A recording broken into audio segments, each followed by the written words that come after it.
Peace family. So I'm back with another one. Today what I want to do is I want to talk to my chosen ones about how they live a life full of regrets.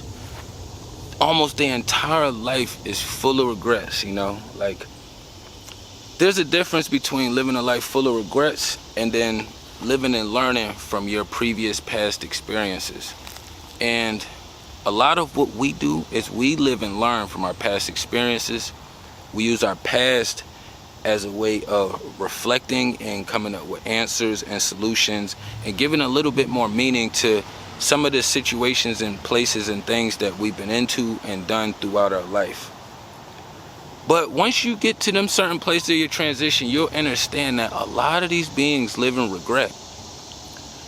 And one way you can always tell that they live in a space of regret is they always have a tendency of pulling you back to the past, having that old statement of, I know it's kind of like one of those rhetorical statements, but it's like, damn homie, in high school you was the man, homie, what the fuck happened to you? So it's like they are in these previous past times, 51st date spaces where it is extremely difficult for them to get out of that space. And it's kind of like they see a mess that they made and they're trying to put more mess over top of it to make it less visible. But that is not something that's going to be able to happen. So that's why for us, we know better and we learned from the creator, the natural flow, just our walk of life naturally that, you know, you cannot take back certain things you did. So we try and we do our best not to put ourselves in those spaces of even processing, trying to live a place of regret.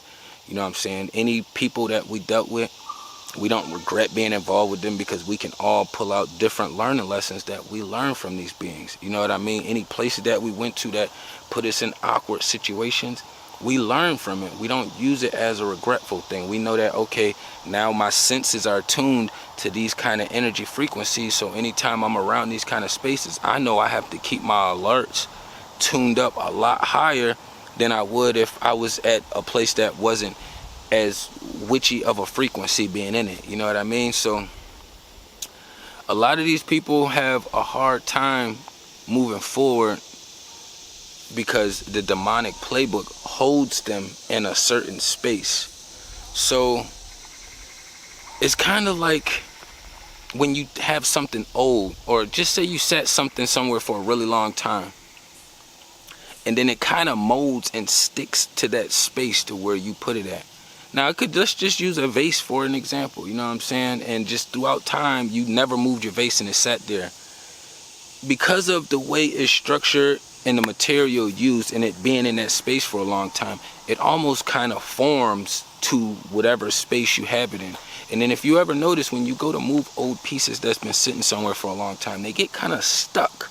You know, I'm not saying like it's glued to it, but you gotta, you know, you gotta put a little emphasis on it. Most of them have like dirt rings around it where it has been molded to that space at. That's no different than these beings who live in regret. They've been so engulfed into that playbook, living in regret, trying to be happy. So they are ducking regretness and well, not ducking it, but they're living in that regretful space, and then they're pushing happiness out there like a drug. Happy, happy, happy, happy, happy. So they're using an anecdotal process and an emotion that we all experience as a means of escaping the spaces that they are in. You know what I mean? And being in a regretful space is hard because it kind of puts you in that space to where you kind of like feeling insecure, you making yourself feel belittled. You know, it's just a whole bunch of, it's a compilation of things that go into when you living in a regretful space. You know, you even start feeling shameful, you start feeling guilty, you know, and once you start to let that shit weigh on you too much, that's like putting books in your backpack. It's gonna start to weigh you down. And that is a huge reason how and why we can see them operate the way they operate. You know what I mean? And it's usually not a whole lot of transitioning in between there. So you got the ones who live by the witchy playbook. They know it. There's no other way around it. Then you got the ones who are in the middle, who are just trying to not hurt these people over here, not trying to hurt these people over here, but they're still using that playbook in the middle. So for a lot of people, it gets hard to distinguish, like, which ones are full witches and which ones are servants of the demonic team, because we are in a spiritual slavery process right now. You know what I mean? So everybody isn't taking on that playbook with the same intentions. You know, some are just weaker spirits, so they just happen to, I just want to go with the flow. You know what I'm saying? I don't want to cause any problems. I just want to go with the flow. Not anything wrong with that. You know, what happens is the ones of us who are stronger to do something about it, we have to step up and be more solid for the ones around us that's not. You know what I mean? Everybody want to look at their children as if, oh, they the only ones they got to step up for. We all are affecting each other, so we all supposed to be standing up for each other. I don't give a damn what space you in.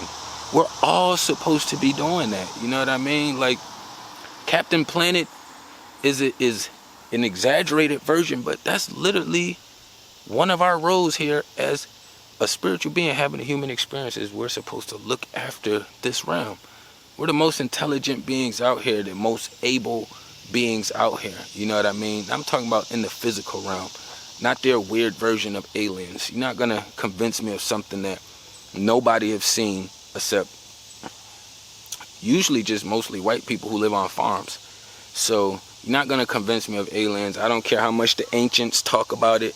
You're not going to. All of these people who live in that information, they're living in regret. Like, I'm not going to teach people ancient Egyptian culture when I live on Turtle Island. I'm over here in the States. You know what I'm saying? Like, why am I teaching you about the past when it's so much going on presently, and that we have a much bigger direction in the future going to? You know what I mean? Once you understand certain things about the past, you keep it moving. So a lot of these people who are giving these old ass teachings, a lot of their beings had pushed them to kind of, once they got to a certain space, that's kind of connecting and going hand to hand with being regretful, you know? And it's kind of like, this one was huge, and I'll just throw it out there because I know a lot of Christians say that Jesus died for their sins, our sins, right? It's a lot of people out here dying for us every single day. So I'm not going to constantly give one credit to somebody who's in the past when it's more Jesuses out here. You know what I mean? You looking past all the Jesuses that's out here right now so you can focus on one that's in the book. They shut the system down right now. You don't have that book. So now you create the new formula of Jesus. This is like the craziest witchy spell that they have like just mastered. Why do they feel as though like, how could they not know that that's why this one of these religions is so spreadly worldwide? You don't have any religions that's talking present time or future time. Every quote unquote religion is in the past, and I'm not knocking them because they're connecting people with source. It's a tool. They're using it like a tool. You need to build a house. You take this tree like a tool. You build the house. You know what I'm saying? The tree is not the house. The tree was used as a tool. Same thing we got to understand when we operating out here and maneuvering with the rest of this. You know what I'm saying? The system will have you living in a place of regret. Then you got the beings around you who are living in a full space of regret. You know what I'm saying? And that comes with a compilation of things, a whole ingredients. Everything comes with ingredients. So you're not just going to experience this one thing and then not get the rest. Most people that experience, you get a piece of happiness, you get excitement, you get peace, you get joy. You can name all these things that come with it because it is a recipe. You know what I mean? We got to get out of that regretful space. You know what I'm saying? And they have to get out of that regretful space. For the ones who are trying to move forward, I know you're going to pull yourself out of it.